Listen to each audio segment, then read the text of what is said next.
Rise of respiratory illnesses across the U.S. 31 states now reporting high or very high levels of COVID, flu, or RSV. Hospitals in at least 6 states reinstating those mask policies. Here's ABC's Victor Okendo.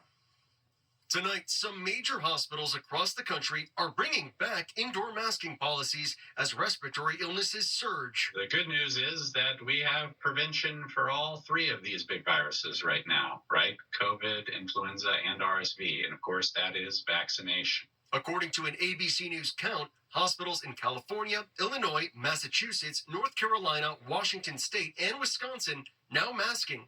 31 states plus Washington, D.C. experiencing high or very high levels of respiratory illness activity.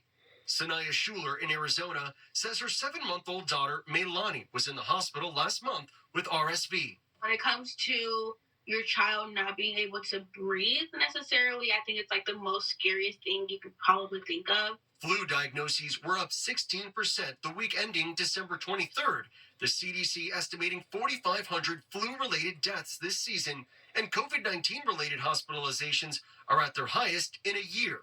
Doctors stress it's important to be mindful of those who are at higher risk and say more mask mandates or recommendations could return. We're just trying to be good citizens and keep our people or keep our friends who we care about from coming down with an illness. And experts say this time of year with holiday travel and gatherings, a steady increase in respiratory illnesses is common, typically peaking in January and February. This year is no exception. Mary? There's so many suffering through these respiratory illnesses right now, Victor. Thank you. And tonight, the Israel-Hamas war is escalating tensions in the Red Sea. For the first time, the U.S. military confirming it killed Iran-backed Houthi rebels yesterday after Navy helicopters came under fire. Houthi leaders claim 10 members were killed. The Navy says the USS Gerald R. Ford Carrier Strike Group will leave the region in the coming days, ending what had become an extended deployment. Other Navy ships will remain in the area.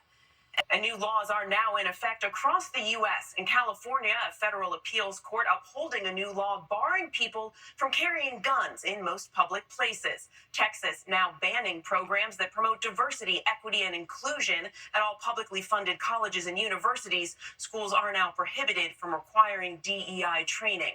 And 22 states are raising their minimum wage. Many workers will now be getting paid $15 an hour or more.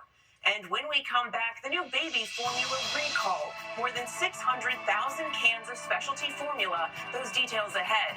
And the chance to the index tonight, concerns about possible contamination leading to a voluntary recall of some specialty baby formula. Reckitt Mead Johnson is pulling more than 675,000 cans of hypoallergenic Nutramigen out of concern it could be contaminated with that same bacteria that triggered the 2022 formula shortage. The FDA says no illnesses have been reported as part of the recall. The company says it is acting out of an abundance of caution.